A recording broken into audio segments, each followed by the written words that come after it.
Good morning. Welcome to CATEX TV. My name is Frank Fortunato. Today is Friday, October 28, 2016. If you want to follow us on Twitter, please go to CATEX TV.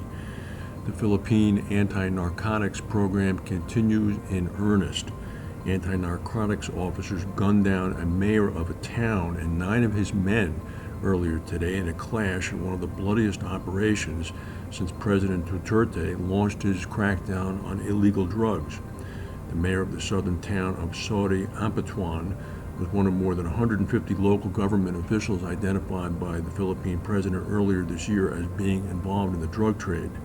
He ordered them to surrender or be hunted down.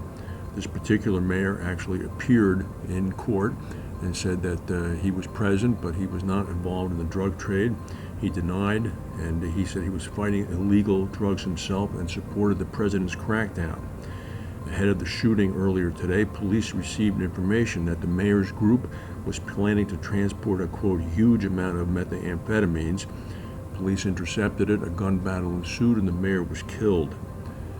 It's unknown whether or not there is any evidence to back any of this up, but foreign corporations that invest in the Philippines and are dependent upon the rule of law are somewhat concerned.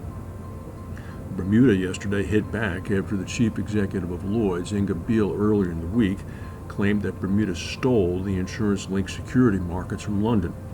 Ms. Beale, speaking at an industry conference in Germany in Baden-Baden, said that for whatever reason it happened, I believe that Bermuda stole the ILS market from London. We want to ensure that London remains a great financial hub, and this form of risk transfer represents a fantastic complement to everything already happening here. It's understood that top members of the financial sector in Bermuda were stung by Ms. Beale's remark, but were reluctant to hit out at a major trading partner. Ms. Beale's remarks came despite an admission last year by then-Chancellor of the Exchequer, George Osborne, that Britain did not have the tax and regulatory regime to accommodate the multi-billion-dollar market. Yesterday, organizers of the ILS Bermuda Convergence Conference released a statement apparently attempting to redress the balance. Greg Wojciechowski, chairman of ILS Bermuda and CEO of the Bermuda Stock Exchange, was quoted in the statement as saying that Bermuda has earned the right to be referred to as the world's risk capital and a center for excellence for the creation and support of ILS instruments. Bermuda commercial insurers also provide about 25% of Lloyd's market capacity. The statement said there is no reason why this type of partnership cannot be further extended to the insurance-linked security space. Amtrak, the American national rail carrier, has agreed to pay up to $265 million in one of the largest rail crash settlements in U.S. history. This is for claims relating to a high-speed derailment just north of Philadelphia last year that killed 8 people. The settlement was approved by special masters that had made a recommendation to a federal judge.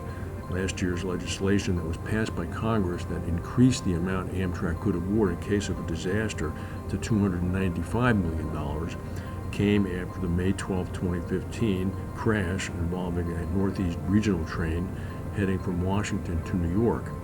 The train was traveling at about 106 miles per hour, and as it entered a curve, the speed limit at that location was 50 miles per hour. Swiss Re is going to make its first payout under a pilot agreement, a pilot reinsurance agreement that protects 7 prefectures of Guangdong province in China, the most populous economic hub in the area.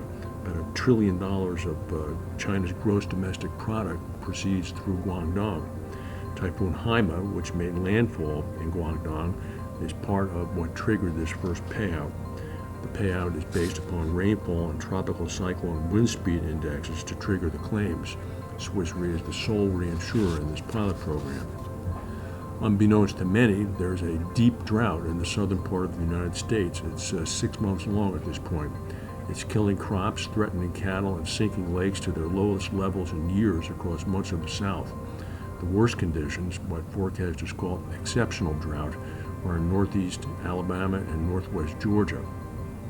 Wildfires raged yesterday near Birmingham, Alabama. Statewide in Alabama, the blazes have consumed about 12,000 acres in the past month. According to the Alabama state climatologist, there are places getting ready to set records for the most number of days in a row without rain. It's a once-in-a-100-year kind of thing for this time of year.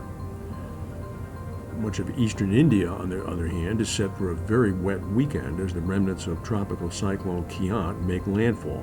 The coastal parts of Andhra Pradesh are going to see very heavy rains this weekend, and the region is braced for some of the worst flooding in recent memory.